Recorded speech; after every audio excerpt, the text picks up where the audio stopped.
eyes, look me in the face, tell me that you love me, even if it's fake. El taller comprende 3 preguntas, ¿sí? Entonces, la primera pregunta, hay un circuito serie que comprende 4 resistencias. Está el valor de las 4 resistencias, tenemos la fuente de voltaje, tenemos de cuánto es, 100 voltios. Entonces, ¿qué tenemos que calcular aquí? Es la corriente que circula por este circuito. Entonces, recordemos que la corriente en un circuito en serie es la misma para todos los componentes. O sea que si yo calculo la corriente en la resistencia 2, automáticamente estoy calculando la resistencia total del circuito. ¿Sí? Porque esa es una de las características que tiene el circuito serie. En este momento, aquí les dejo unas indicaciones, ¿sí?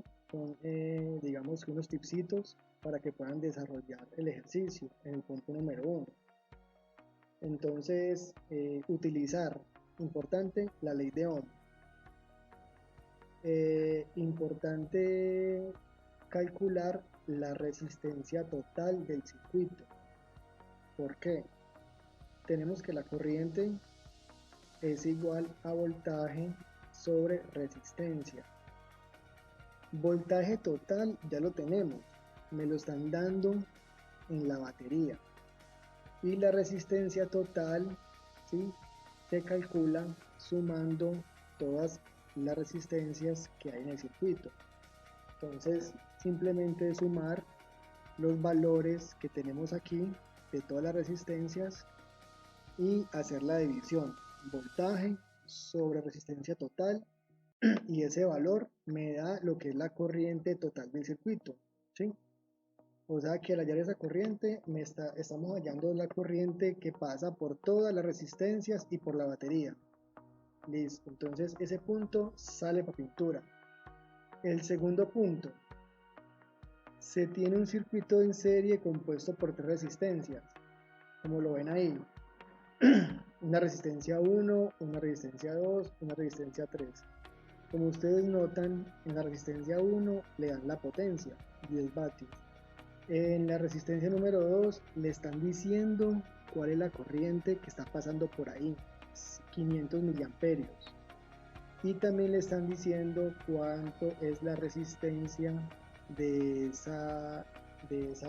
ese dispositivo que está ahí.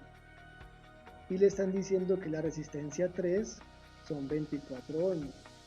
Ahora, ¿cuál es la pregunta? Calcule el voltaje en E2 o en la resistencia 2, ¿sí? Entonces, es muy importante aquí, bueno, obviamente nos agarramos de la ley de Ohm, ¿sí? Muy importante convertir esos 500 miliamperios, convertirlos a amperios. Entonces hay que correr la coma 3 espacios hacia la izquierda y me queda una nueva notación que es en amperio. Sí, miren que aquí les coloco la advertencia. Vamos a utilizar la ley de Ohm, que dice voltaje en la resistencia número 2 es igual a la corriente en la resistencia número 2 por la resistencia número 2. ¿Qué pasa aquí? Ya tenemos todo.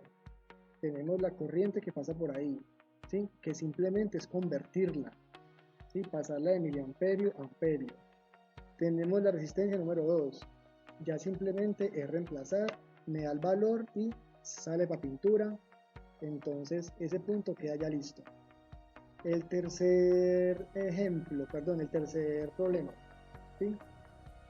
Calcule la potencia total del siguiente circuito, ¿sí? Entonces, ¿qué dice acá? Vamos a utilizar la ley de Watt, ¿sí?, que dice que la potencia total es igual al voltaje total por la corriente total. ¿Qué nos están dando en el circuito? Nos están dando el voltaje total, que en la batería nos están diciendo que son 60 voltios, y nos están dando la corriente total, ¿sí?, porque si ustedes notan en el circuito está circulando una corriente de 300 miliamperios. ¿sí?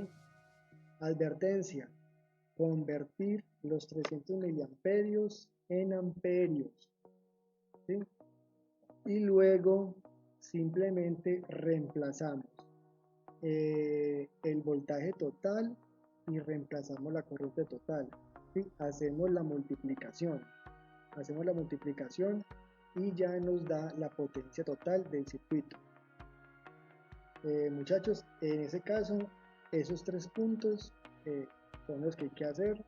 Lo pueden hacer en el cuaderno y me mandan por favor las fotos al correo.